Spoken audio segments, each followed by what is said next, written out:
Les tentatives pour sortir le Soudan du chaos se multiplient. Une nouvelle trêve de 7 jours à compter du 4 au 11 mai a été annoncée par le Soudan du Sud.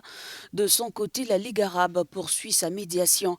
Mardi, le ministre égyptien des Affaires étrangères Sameh Choukri recevait au Caire le représentant du général Al-Bourhan. Et pendant que leurs émissaires négocient sur le terrain, les belligérants poursuivent les combats.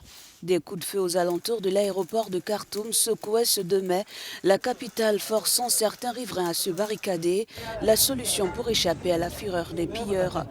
Depuis le début de la crise, les pillages sont nombreux, banques, commerces et autres sont passés au peigne fin.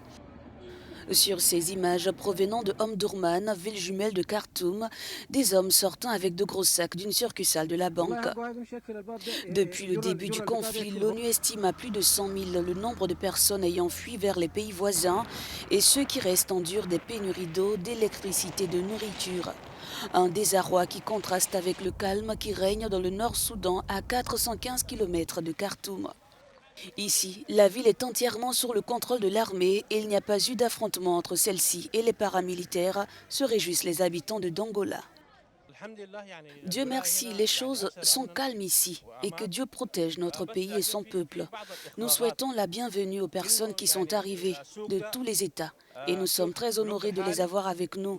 Nous prions Dieu d'améliorer la situation du peuple et du pays.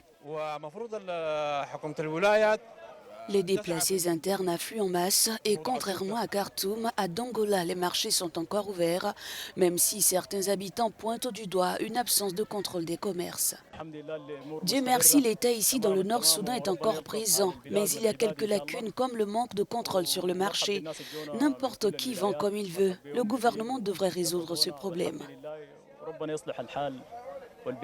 À Dongola, la capitale du Nord-Soudan, la vie suit son cours et les coups de feu de Khartoum n'ont pas stoppé les habitudes de la population.